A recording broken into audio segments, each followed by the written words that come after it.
Jemaat yang dikasihi Tuhan, selamat malam. Berjumpa kembali. Saat ini kita bersama-sama memuji nama Tuhan dulu dengan pujian yang sudah umum. Firman-Mu pelita bagi jalanku. Firman-Mu pelita bagi kakiku, terang bagi jalanku. Firman-Mu pelita bagi kakiku, terang bagi jalanku. Waktu ku bimbang dan hilang jalanku, tetaplah Kau di sisiku, dan takkan ku takut asal Kau di dekatku, besertaku selamanya.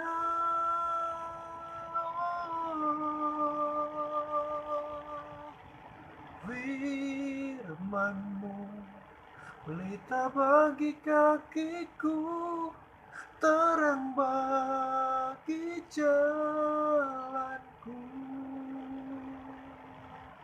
Mari kita berdoa. Bapa di surga, saat ini kami bersama-sama akan mendengarkan firman-Mu. Kiranya Engkau hadir bersama dengan kami, di dalam hati kami, di dalam pikiran kami Engkau hadir, sehingga apa yang akan kami terima dari firman-Mu ini sungguh-sungguh mampu kami mengerti, mampu kami pahami, dan dapat menjadi pedoman di dalam kami melakukan kehidupan kami sehari-hari. Roh Kudus-Mu berkati. Di dalam nama Tuhan Yesus Kristus kami berdoa. Amin. Jemaat yang dikasihi Tuhan, bersama-sama kita akan merenungkan firman Tuhan seperti yang tertulis di dalam kitab 1 Raja-Raja pasal 22 ayatnya 13 sampai 23. 1 Raja-Raja pasal 22 ayatnya 13 sampai dengan 23 yang demikian firman Tuhan. Suruhan yang pergi memanggil Mika itu berkata kepadanya, "Ketahuilah, nabi-nabi itu sudah sepakat meramalkan yang baik bagi raja. Hendaklah engkau juga berbicara seperti salah seorang daripada mereka dan meramalkan yang baik." Tetapi Mika menjawab, "Demi Tuhan yang hidup, sesungguhnya apa yang akan difirmankan Tuhan kepadaku, itulah yang akan kukatakan."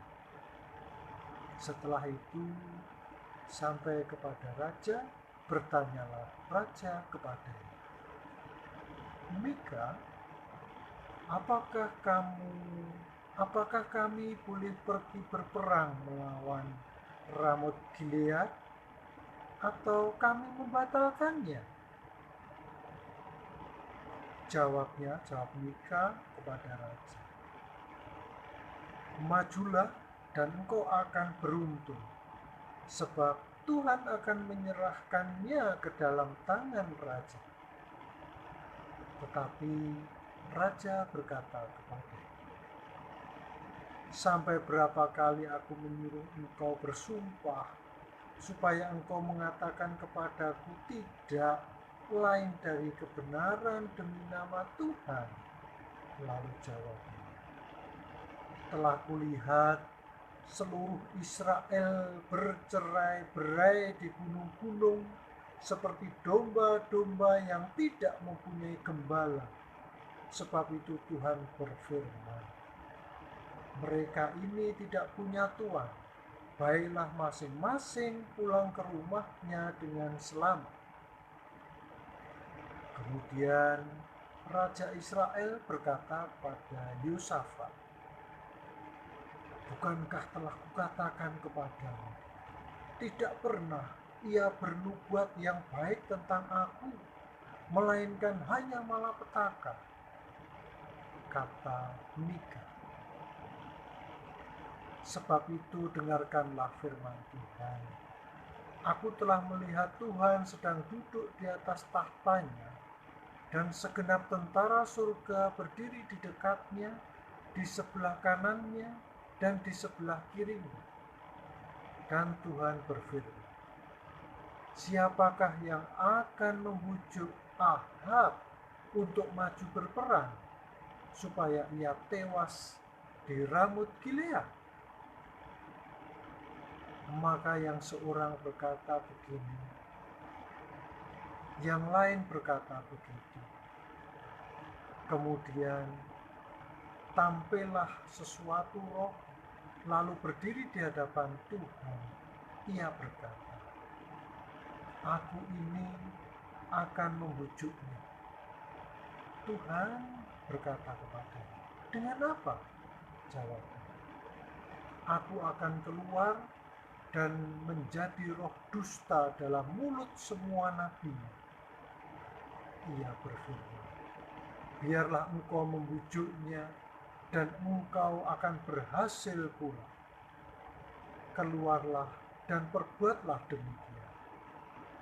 Karena itu, sesungguhnya Tuhan telah menaruh roh dusta ke dalam mulut semua nabimu ini, sebab Tuhan telah menetapkan untuk menimpakan malapetaka kepada. Sampai di sini bacaan kita seperti yang tertulis di dalam 1 Raja-Raja 22 ayat 13 sampai 23. Berbahagialah setiap orang yang kesukaannya firman Tuhan, merenungkan dalam hati pikirannya, kemudian melakukannya dalam kehidupan sehari-hari. Haleluya. Bapak Ibu, anak-anakku, saudara-saudara yang dikasihi Tuhan Yesus Kristus, bacaan kita tadi kalau kita perhatikan dengan sungguh-sungguh seperti alur sebuah cerita. Di sana ada Raja Ahab, kemudian ada Raja Yosafat, kemudian ada Mika, ada nabi-nabi yang lain. Nah, gambarkan bahwa Raja Israel yang bernama Raja Ahab itu sangat bersifat kekanak-kanakan, egois, sehingga dia lebih senang mendengarkan nasihat-nasihat nabi-nabinya itu yang sesuai dengan keinginannya.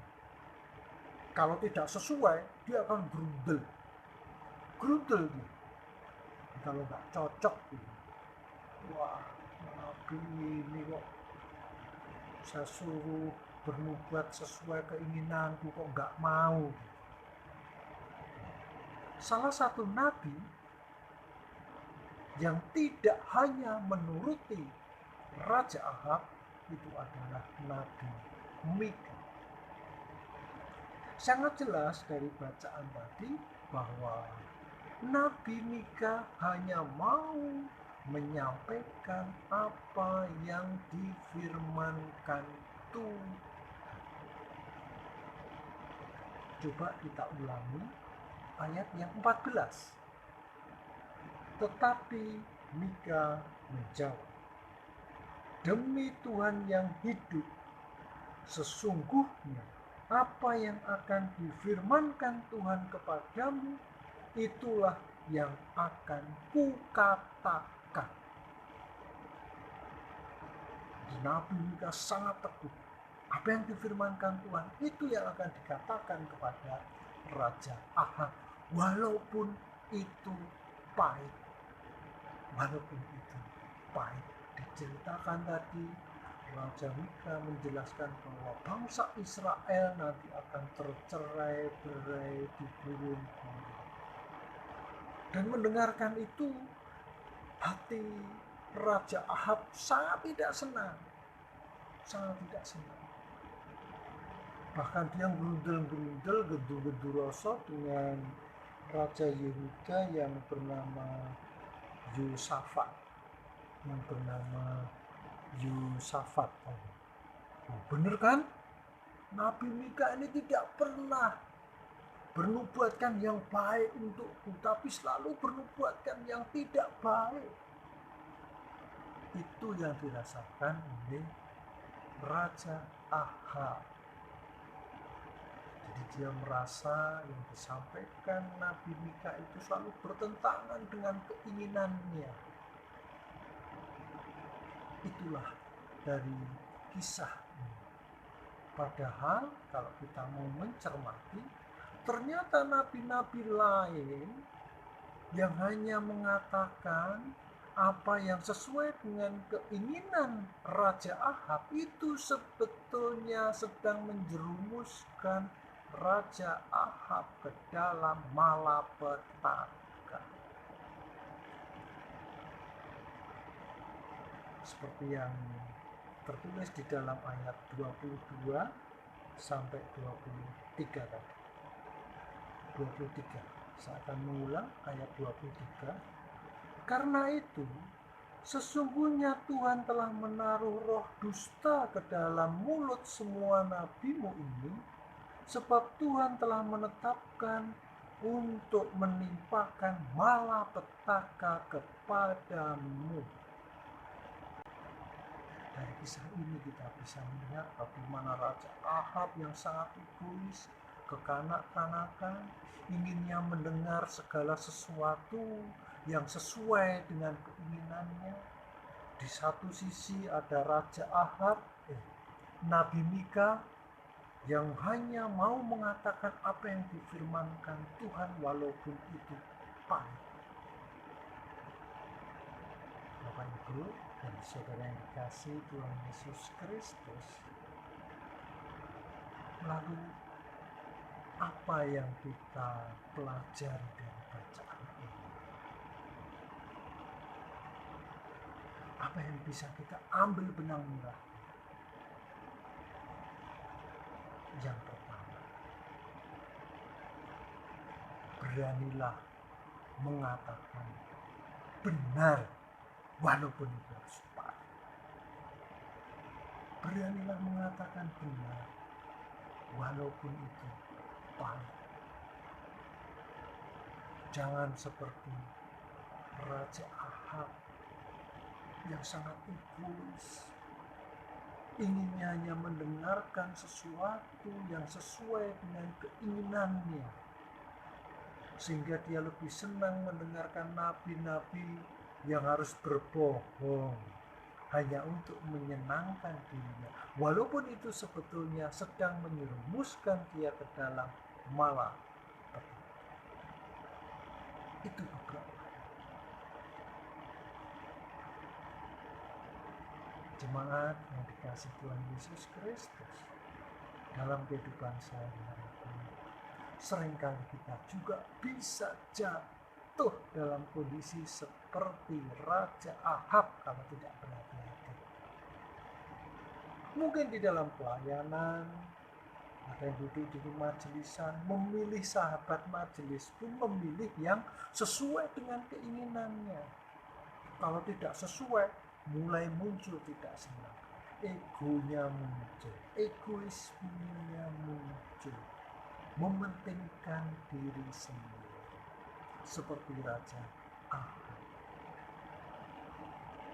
Hati-hati kalau sudah seperti itu. Ingatlah apa yang dikatakan Nabi Mika. Dengarkanlah firman Tuhan. Walaupun itu harus bertentangan dengan keinginan kita, dengarkanlah firman Tuhan. Walaupun itu bertentangan dengan keinginan kita. Bisa jadi loh kita sedang ke gereja mendengarkan firman, kalau firmannya itu tidak cocok dengan keinginan kita, kemudian grundel. Ini firman apa kok cuma nyinggung-nyinggung saya saja. Bisa jadi loh seperti itu. Kalau kita tidak berhati-hati, kita bisa jatuh ke dalam sikap seperti yang dilakukan Raja Ahab. Jemaat yang dikasihi Tuhan Yesus Kristus, kemudian sekarang praktek dalam kehidupan sehari-hari kita harus bagaimana? Satu, dengarkanlah orang-orang yang bertentangan dengan keinginan kita. Bisa jadi itu adalah firman Tuhan.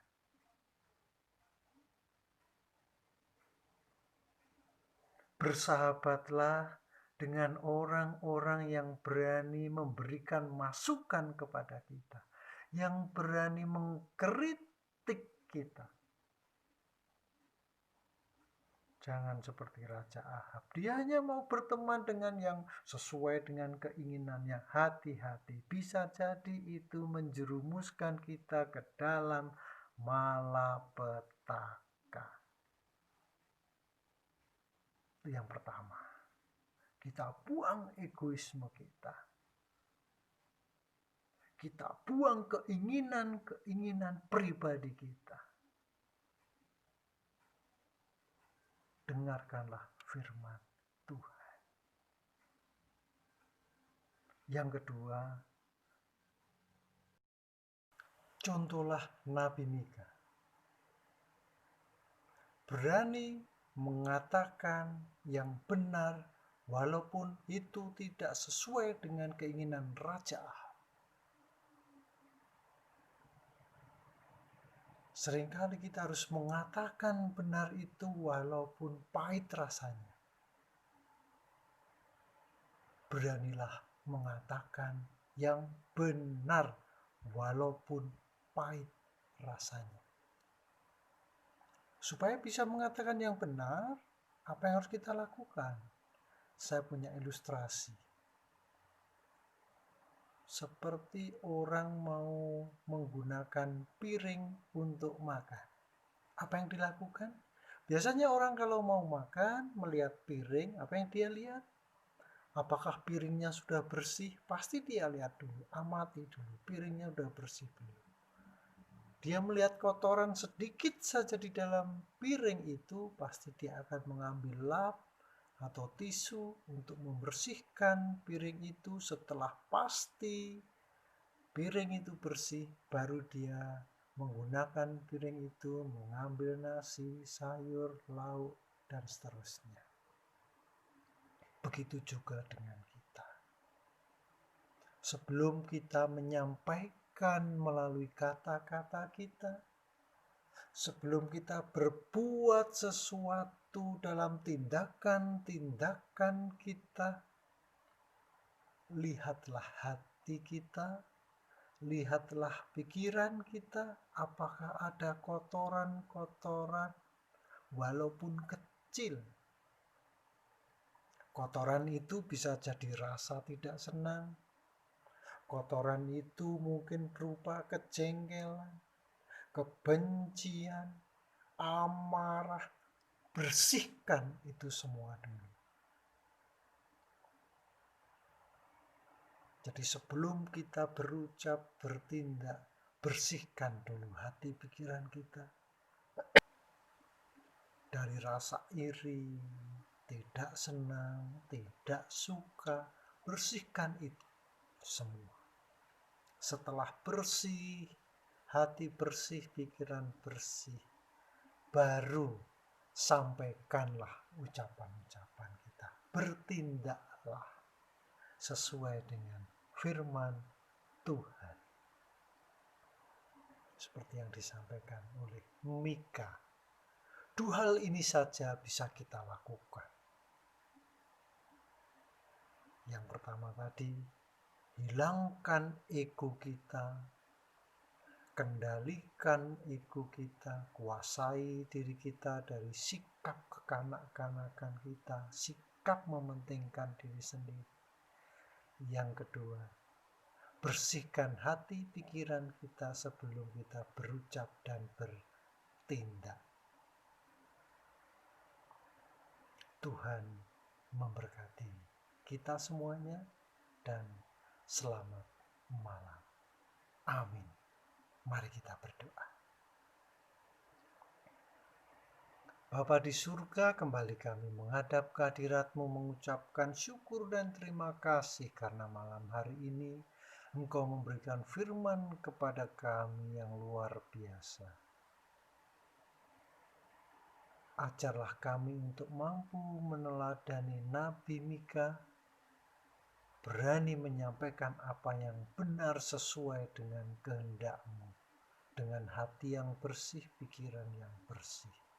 Dan ajarlah kami untuk jauh dari sikap egoisme kami, mementingkan diri sendiri, hanya mencari teman-teman, saudara-saudara, sahabat-sahabat yang sesuai dengan keinginan kita saja.